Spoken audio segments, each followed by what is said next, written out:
नमस्कार, जय श्री राम, हर हर महादेव। दर्शकों, अमिताभ बच्चन एक शो को होस्ट करते हैं, कौन बनेगा करोड़पति। और जब उसमें फास्टेस्ट फिंगर फर्स्ट होता है, तो एक शब्द, एक सेंटेंस का प्रयोग करते हैं, देवी और सज्जनों, आपका समय शुरू होता है अब। यहाँ शुभेंदु अधिकारी भी ऐसा ही कुछ कर रहे हैं कि अभिषेक बनर्जी, अब आपके पास कोई लाइफलाइन नहीं है और आपका समय शुरू होता है अब। ले, पहले बार में जेट सिक्योरिटी समाप्त। अब जेट सिक्योरिटी गई, ठीक है, लेकिन अभिषेक बनर्जी का टफ टाइम शुरू होता है अब। ये मैं क्यों कह रहा हूं? क्योंकि अभिषेक बनर्जी की पत्नी गंभीर संकट में है, बहुत गंभीर संकट में है। मैं आपको पहले दिखा देता हूं न्यूज क्या है। Curious case of Rujira Narula Banerjee, wife of TMC MC Abhishek Banerjee.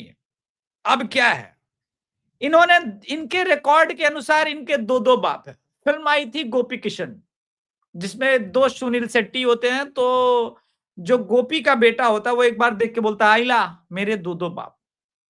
Abhishek Banerjee की पत्नी के डॉक्यूमेंटेशन के अनुसार आईपीओ कार्ड में उनके पिता का नाम जो है निपोन निरुला, ठीक है, और ओसीआई कार्ड के अंदर उनके पिता का नाम गुरुचरण आहूजा है। अब ये कौन है, क्या है, पता नहीं। अच्छा, ये न्यूज ब्रेक किए इंडिया टुडे ग्रुप ने। बताइए कितना तकलीफ होगा राजदीप सरदेसाई को। आज रात को भोजन नहीं देगी सागरिका घोष। बोले कि यही कर रहे हो तुम,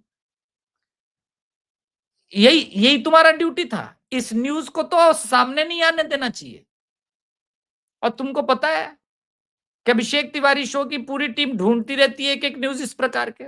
अब ये न्यूज करेगा वो वायरल, और छाती पर मूंग दलवाओ हमारे। तो अभिषेक बनर्जी बड़े गंभीर संकट में अभी हैं, क्योंकि दूसरा गंभीर संकट इंतजार कर रहा है दोस्तों। दूसरा गंभीर संकट यह है कि इस समय जब मैं बात कर रहा हूं, ऑलरेडी सीबीआई की इंक्वायरी शुरू हो गई है, जो शुभेंदु अधिकारी के पीए के हत्या का मामला है। ऑलरेडी इसमें राज सिंह, विशाल श्रीवास्तव और मयंक मिश्रा पकड़े गए, ठीक है। अब ये बात, इसमें से आप प्रश्न चिन्ह पूछ सकते हैं, प्रश्न उठा सकते हैं कि भैया सीबीआई का जो है स्ट्राइक रेट खराब है। ये ठीक बात है, सीबीआई का स्ट्राइक रेट खराब है, लेकिन सीबीआई का किसी के राजनीति को खराब करने का स्ट्राइक रेट बहुत बढ़िया है। आप लोग नहीं समझे, समझेंगे इसको जब सीबीआई इंक्वायरी शुरू होगी, और न जाने किस किस जहांगीर से लेकर के किसके किसके नाम शुरू होंगे, फराद हकीम से लेकर अब क्या क्या आएगा। कड़ी बर सीबीआई के पास हमेशा ही सबूत होते हैं। कौन कहता है कि उसके पास साक्ष्य नहीं होते? सीबीआई की समस्या यह है कि वो साक्ष्य को जब तक प्रस्तुत करने जाती है तो अक्सर सरकारें बदल जाती हैं। टेंशन मत लीजिए, सीबीआई के पास साक्ष्य भी जमा हो जाएंगे, अपराधी भी पकड़े जाएंगे और रेले भी जाएंगे। क्योंकि मैंने पहले भी कहा कि ये मामला शुभेंदु अधिकारी के लिए थोड़ा पर्सनल टाइप का है। तो एक तो ये है। अब कमाल की बात यह कि जिस प्रकार के शुभेंदु अधिकारी ने निर्णय लिए हैं, उसके बाद एक चीज अभी वायरल हो रही है बांग्लादेश के अंदर। अभी तक पश्चिम बंगाल के अंदर जो एक साइकिल का स्कीम चलता था, ममता बनर्जी का स्कीम था, सबूज साथी। इस स्कीम के तहत पश्चिम बंगाल की स्कूली छात्राओं को साइकिल मिलता था, ठीक है। अब ये वाला साइकिल साला बांग्लादेश में बिक रहा है। हाँ, मैं झूठ नहीं बोलता कि मैं झूठ बोले, ना ना ना ना ना ना ना ना, झूठ बोलने का तो सवाल ही नहीं है। मेरे पास तो ये होता है, मैं दिखा देता हूँ, ये साइकिल बिकने के सबूत है। এটা হচ্ছে বাংলাদেশের বড় आपको दिखेगा अभी रेलवे स्टेशन, कैसे এখানে साइकिल সাইকেলের बिक হাট रहा है। বসেছে, মানে সাইকেল বিক্রি হচ্ছে, সবই ঠিক আছে। এখানে ये देखिए बिक रहा है साइकिल। तो সবুজ সাথী প্রকল্প, সরি সাইকেল প্রকল্প, যাই হোক মনে নেই আমার, এই সাইকেল হচ্ছে বিক্রি হচ্ছে বাজারে। सोचिए, टैक्स का पैसा आपका, मिलना चाहिए पश्चिम बंगाल के लोगों को ये साइकिल। बिक रहा है बांग्लादेश में, तो कौन बेच रहा है? कहां से जा रहा है? मैंने पहले ही एक्सप्लेन किया था कि कैसे टीएमसी के मुसलमान नेताओं के द्वारा जमात के उन लीडर्स को भी फंड किया, और कल आदरणीय राजीव सर ने एक्सप्लेन किया कि कैसे कैसे पश्चिम बंगाल की राजनीति जो है वो बांग्लादेश को इंपैक्ट कर रही है, हिट कर रही है, और क्या क्या चल रहा है। इसको फिर से समझाने का प्रयास करता हूं, ठीक है? आप इसको फिर से देखिए। ये अपने आप में आपको चौंकाएगा। क्यों चौंकाएगा? आप देखिएगा जरा ध्यान से। ये जो मैप है, इसमें जो मुस्लिम मैप, ये जो चिकन कॉरिडोर का है, यहां इंपॉर्टेंट एरियाज पर, यहां एकदम आप देखेंगे एक बॉर्डर पर भी, एकदम बॉर्डर, बांग्लादेश के बॉर्डर पे भी, जहां पे इस वक्त मेरा कर्सर है, वहां पे भी भगवा है। यहां पे भी भगवा बीच में आ गया। ये सब भगवा विहीन था, और यहां पर भगवा का एकदम, तो ये उनको भी पता है कि कहानी कितनी खतरनाक हो गई है और कितना मुश्किल हो गया। ऐसे में इस समय कुछ लंपट, जिनके अंदर मतलब फूंक मार दोगे लिटरली। मैं एक बात देखा है, पता नहीं ये लोग कहां से ऐसे करने लगते हैं। बिहार के लोग तो बड़े शक्तिशाली हैं इस मामले में। बांग्लादेशी तो सिंगल पसली होते हैं। अब आप इसको देखिए। ये आदमी बांग्लादेश के इनकलाब मंच से नेता फरमा रहा है कि बांग्लादेश, भारत का मिसाइल टेस्ट बांग्लादेश के लिए खतरा है। अबे, भारत का कोई भी मिसाइल बांग्लादेश के लिए खतरे की जरूरत है क्या? अच्छा, मैंने आपको न्यूज नहीं दिखा, मैं पहले न्यूज दिखा देता हूं। अनुपम मिश्रा सर ने शेयर किया था। भारत का को जरूरत है क्या बांग्लादेश को मारने के लिए मिसाइल की? दे थप्पड़ ठोकी आएंगे, ठीक हो जाओगे। साला अभी वो तो मोदी जी हैं, पता नहीं उनकी राजनीति अलग ढंग के से चलती है। हम लोग जैसे कम बुद्धि वाले के दिमाग के ऊपर के चली जाती है। फिर 5,000 बैरल बीच में पेट्रोलियम दे दिया था। तुम लोगों को तो साला पैदल चलवा चलवा के ठोकवा देंगे। नौबत तो ये है, तुमको मिसाइल की जरूरत है मारने की। ऐसी ऐसी चीजें हो रही है, लेकिन ठीक है। अब बांग्लादेश के अंदर जो भी हो रहा है, और अभिषेक बनर्जी नाराज है, मैं नाराजगी भी समझाता हूं। ये जो हिंदुत्व का बवंडर उठ रहा है, अभिषेक बनर्जी का कहना है कि कुछ बांग्लादेशी जगह थी, बांग्लादेशी लोग रह रहे थे। ऐसा उनका क्लेम नहीं है कि बांग्लादेशी रह रहे हैं। वो कह रहे हैं कि रह रहे थे वहां भी, और सब कुछ उनका जल के खाक हो गया, खत्म हो गया। न्यूज एजेंसीज और बाकी लोगों का कहना है कि वो बांग्लादेशी थे। एनीवे, मेरा इन सबसे रिलेटेड नहीं है। अभिषेक बनर्जी, मेरा एक कहना है कि बीड़ी नहीं पीना चाहिए। गर्मी का समय है, बीड़ी पियोगे आग लग सकती है। इसमें भाजपा क्या कर सकती है? भाजपा का कोई रोल नहीं है।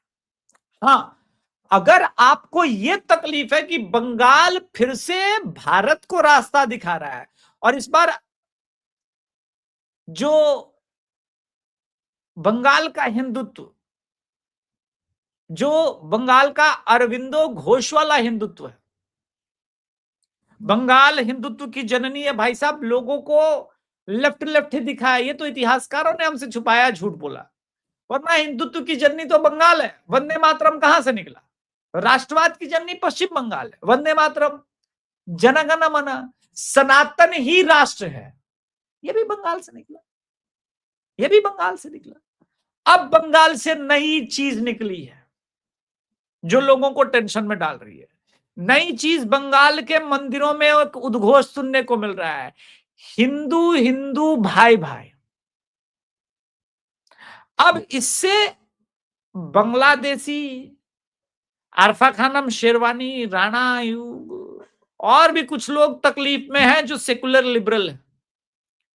किंतु हिंदू हिंदू भाई भाई नारे से जो सबसे ज्यादा तकलीफ पहुंचेगी, वो तमिलनाडु, केरल के उस मॉडल को पहुंचेगी जहां पर अभी बीजेपी नहीं है।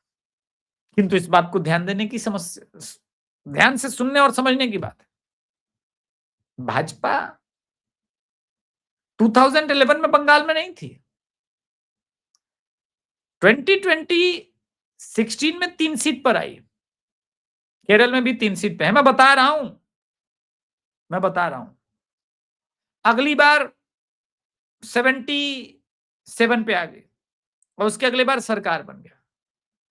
तमिलनाडु और केरल में यही होगा। आज से ठीक 15वें साल बाद तमिलनाडु में और केरल में भी आप सरकार देखेंगे बीजेपी का। अब कैसे होगा, क्या होगा, इतना उद्वेलित होने की आवश्यकता नहीं है, इतना अभी लंबा दिमाग मत लगाइए। मैंने पहले ही बोला कि बंगाल एक राह दिखा रहा है। बंगाल में हिंदुत्व का बवंडर उठने वाला है और बंगाल का हिंदुत्व सप्रेस कर देगा महाराष्ट्र के राष्ट्रवाद को। बंगाल का हिंदुत्व गुजरात में जो एकीकरण का मॉडल है उससे कहीं ऊपर निकलेगा। बिहार का जो राष्ट्रवाद है और राष्ट्र के प्रति चिंतन और समर्पण है वो बंगाल के लाइन में ही है, तो बिहार को भी इस मामले में बंगाल पीछे छोड़ेगा। अब तक बंगाल लेफ्ट का दर्शन शास्त्र पढ़ाता आया, अब तक पश्चिम बंगाल अलग अलग चीजें करता है। अब जो दर्शन शास्त्र आप बंगाल से देखेंगे और सुनेंगे आने वाले समय में, वो अखंड भारत की सुनेंगे आप। हालांकि आदरणीय गुरुदेव भाव तोरसेकर तो कह रहे हैं कि पश्चिम बंगाल भारत के लिए हिंदुओं का इजराइल बनने जा रहा है। आप थोड़ा असम में और बंगाल में घट रही घटनाओं को देखिए, आपको पता चलेगा कि बंगाल में सिर्फ ऐसा नहीं कि चुनाव जीतने के बाद हिंदुत्व स्थिर मोड में हो गया ना, वहां रिएक्शन हो रहा है, रिएक्टिव है। बिहार में आप चुनाव जीते कुछ उसके बाद बदल नहीं गया है एकदम, बंगाल बदल रहा है। और बंगाल जो बदल रहा है वो देश नहीं बदलेगा ऐसा मेरा मानना है कि नहीं होने वाला, वो देश भी बदलेगा। इसलिए आपको समझना जरूरी है। अब आपको एक वीडियो दिखाते हैं, मस्त वाला वीडियो। आदत खराब है, अभी तो शुभेंदु अधिकारी जी ने जो जो चीजें निर्णय लिए उस पर हम बात करेंगे, लेकिन आदत कुछ लोगों की खोती है, खराब तो कर लेते हैं। अब वीडियो देखिए थोड़ा।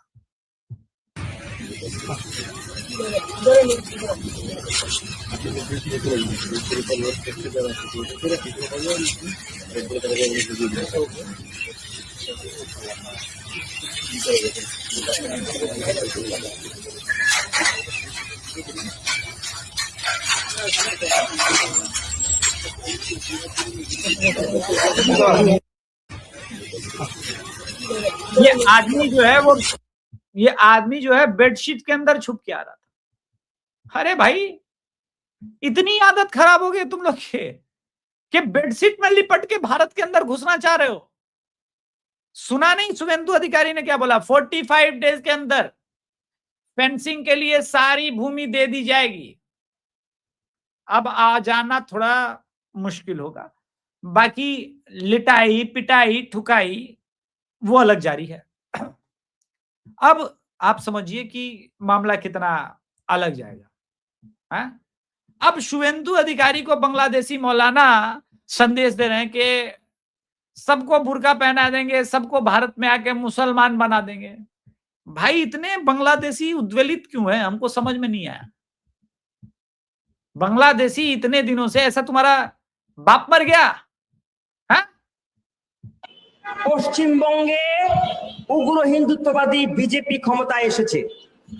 এই উগ্র হিন্দুত্ববাদী দল বিজেপির নেতা কুভেন্দু, এই কুভেন্দু অধিকারী সে প্রকাশ্যে বাংলাদেশ বিরোধী বক্তব্য দিয়েছে। বলি কুভেন্দু তুমি মুসলমান হয়ে যাও। भाई, वो आया ही है इन्हीं तुम्ही लोगों को निपटाने के लिए। तुम लोगों को आइडिया नहीं है, एकदम आइडिया नहीं है। इस वक्त जो पश्चिम बंगाल के अंदर हो रहा है उस बात को पहले समझ लो और फिर समझ में आएगा कि राजनीति कहां तुम्हारी है एक्चुअल में। तुम पोजीशनिंग मैं तुमको समझा देता हूं। पता है पश्चिम बंगाल को सबसे अच्छी मैपिंग किसने की? मनोज अग्रवाल साहब, वही सीईओ थे इलेक्शन कमीशन के।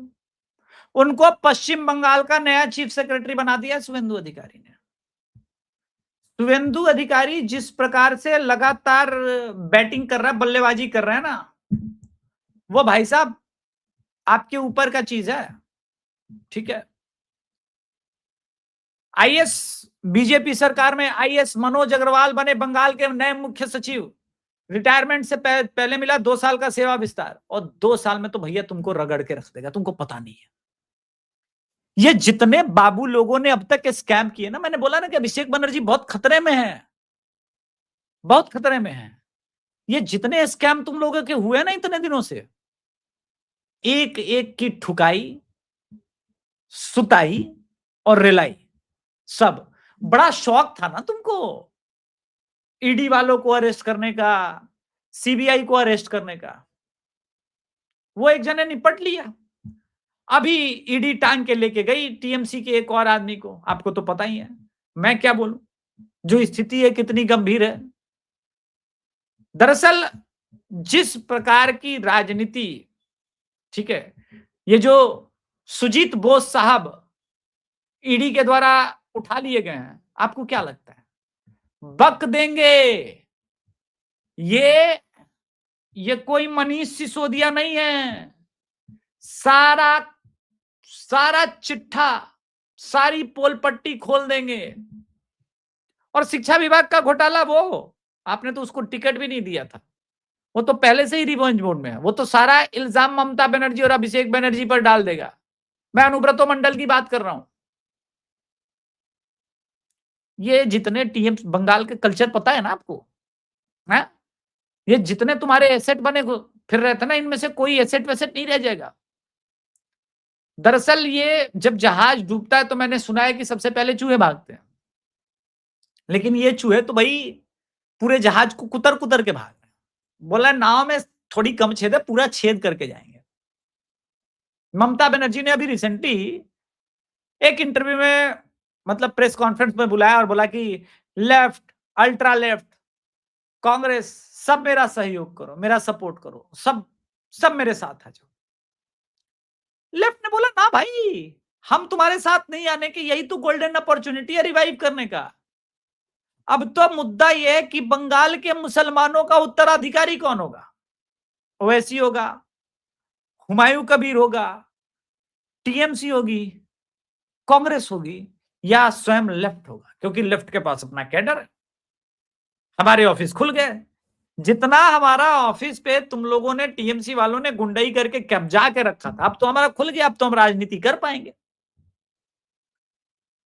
अब इसमें से आप लोग चिंतित मत हो जाइएगा कि बीजेपी का वोट शेयर, मैंने पहले कहा कि बीजेपी का वोटर अब कंप्लीट हिंदू बन चुका है, वो लेफ्टिस्ट नहीं रहा। लेफ्टिस्टों के साथ अक्सर होता है, कोई बड़ी बात नहीं, देश भर में ऐसे ही होता है। पहले लेफ्टिस्ट थे, फिर हिंदुत्व सनातन की महिमा को समझते हैं, फिर सनातन धर्म को अपनाते हैं, घर वापसी करते हैं, और उसके बाद प्रचंड रूप से लेफ्ट को मिटाने पे पड़ जाते हैं। आप पीयूष मिश्रा को देखिए, वो पीयूष मिश्रा जिसने आरंभ है प्रचंड बोले मस्तकों के झुंड लिखा, वो पीयूष मिश्रा जो गैंग्स ऑफ वसेपुर में था, वो पीयूष मिश्रा जो कहा कि मैंने अपने सर्वश्रेष्ठ रचनाएं लेफ्टिस्ट होके ही की। लेकिन फिर उससे पूछा कि आपको क्या लगता है कि लेफ्ट ने आपके जीवन को क्या किया? तो उसने बोला लेफ्ट ने मेरा जीवन खत्म कर दिया, बर्बाद कर दिया। मैं सोच के अपने आप को गाली देता हूं कि साला मैं लेफ्टिस्ट था। ये वास्तविकता है। तो लेफ्ट का रिवाइव, कांग्रेस का रिवाइव, जिसका भी हो, लेकिन रिवाइवल तो होगा। तो अगले चुनाव में किसी को 18%, किसी को 20%, किसी को 25% मिल सकता है वोट। बीजेपी यही 40-45% रहेगी वोट शेयर में, और जो मुस्लिम बहुल सीटें हैं वो जूतों में जैसे दाल बटती है वैसे दाल बटनी शुरू हो जाएगी। अब प्रश्न यहां पर गंभीर रूप से ये है कि क्या जो विपक्ष है वो विपक्ष लड़ पाएगा या नहीं लड़ पाएगा? 100 बात की एक बात, इतना घूमना फिरना नहीं है, इतना दूर नहीं जाना, क्योंकि मैं जो देख रहा हूं वो कुछ और कहानी कह रही है। पश्चिम बंगाल की राजनीति की कहानी बदल रही है।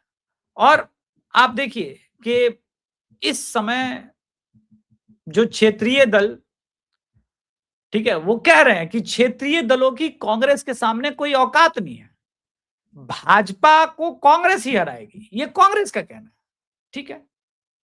यही बात कि ठीक उल्टा कि यह काम कांग्रेस भाजपा को नहीं हरा सकती, यह काम क्षेत्रीय दल करेंगे।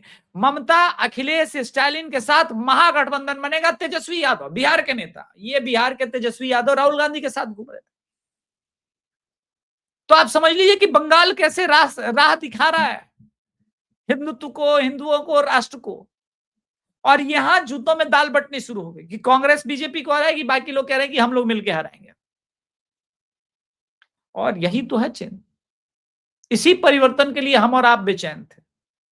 आप लोगों ने धुरंधर फिल्म देखी है या नहीं मुझे पता नहीं, लेकिन मोस्टली लोगों ने देखी है। उसमें अर्जुन रामपाल का कैरेक्टर जब उसको पता चल जाता है कि रणबीर कपूर जो है भारत का स्पाई है, तो एक बात कहता है उसको कि पता है, मैं जब भी कहीं भारत के अंदर इस प्रकार का अटैक होता है तो मैं अपने हैंडलर के साथ फोन कॉल पे क्यों होता हूं, मुझे इन काफिरों की चीखें सुनने में बड़ा आनंद आता है। ऐसा वो बोलता है। मैं अपने बारे में बता रहा हूं, सीरियस लीजिएगा। जब भी भाजपा जीतती है ना, ये साले जब आशुतोष, राजदीप सरदेसाई, आरफा खानम शेरवानी, राणा आयुब, आरजे साहिबा सहित ये जो जितने सेकुलर लिबरल ये जब बिलबिलाते हैं ना, बहुत आनंद आता है, बहुत आनंद आता है कसम से। और यही आनंद जीवन का सार है मित्रों। आनंद में रहिए, परम आनंद की अनुभूति कीजिए, भाजपा को जिताते जाइए चुनाव दर चुनाव, और आप देखेंगे कि लिबरल कैसे चीख रहे हैं। और लिबरल ही नहीं, पड़ोस के भी दो देश, बांग्लादेशी और पाकिस्तानी, ये दोनों भी चीखे मार रहे हैं, दहाड़ मार रहे हैं। देखो मोदी ने अग्नि 6 में, अबे पाकिस्तान को अग्नि 6 की क्या जरूरत है ठुकाई के लिए?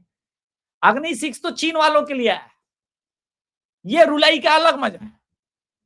सास ननद भौजाई सब एक साथ रो रही है, अब पड़ोसन मजे ले रही, बोला देखा, और लो हमसे पंगे, और लो हमसे पंगे। तो ये स्थिति है। इस स्थिति को जो लोग समझ पाएंगे वही असल में मजा ले पाएंगे। तो आज के संस्करण में इतना ही। कृपया चैनल को सब्सक्राइब कीजिए, वीडियो को लाइक कीजिए। अभिषेक बनर्जी, बुरा टाइम तो शुरू हो ही चुका है। धन्यवाद। जय श्री राम। हर हर महादेव।